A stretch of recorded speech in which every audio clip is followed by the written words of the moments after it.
అందరికీ నమస్కారం అండి. ఈరోజు మనిషి ఎలా జీవిస్తున్నాడంటే మినరల్ వాటర్ తాగుతూ ఉన్నామని మినరల్ లేని వాటర్ తాగుతూ ఉన్నాడు. గాలి పొల్యూషను, సెల్ ఫోన్ పెట్టుకొని రేడియేషన్ చుట్టూ ఉన్నాడు. అదేవిధంగా ప్లాస్టిక్, మనం తినే కల్తీ పాలు కానీ, కల్తీ నూనెలు కానీ, విష రసాయనాలు, మీరు తింటూ ఉండే ఫుడ్ మొత్తము చెత్త ఫుడ్ తింటూ ఉన్నారు.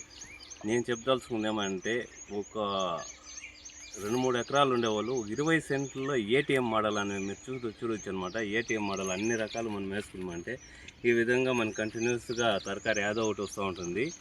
దీనికన్నా తింటామంటే మంచి ఆహారం అనమాట. మన అవయవాలంతా డేంజర్ పరిస్థితిలో ఉంది. మీకు తెలియదు, మనిషి ఈ విష రసాయనాలు వచ్చి ఒక 20-30 ఏండ్లు అవుతూ ఉంది. దానికి ముందంతా ఆర్గానిక్గా ఉన్నింది. ఈ చూడండి ఇప్పుడు ఉండే పరిస్థితులు ఎలా ఉంది అనేది ఒకసారి చూడండి. ఇంకొక 20 ఏళ్ళ తర్వాత చూడండి పరిస్థితి ఎట్లా ఉంటుంది అనేది. ఇప్పుడు నుండి దయచేసి ఒక వారంలో కనీసం ప్రకృతి ద్వారా పండినటువంటి కూరగాయలు కానీ, నూనెలు కానీ వాడి మన ఆరోగ్యము అవయవాల ఆరోగ్యాన్ని పెంపొందించుకుంటామంటే మనం హాస్పిటల్కి తిరగాల్సిన ఖర్చు ఆ సగానికి సగం తగ్గిపోతుంది. మీరు ఈ విధంగా చేసుకోమని నేను చెప్తున్నాను. చూస్తున్నామనండి. Thanks for watching.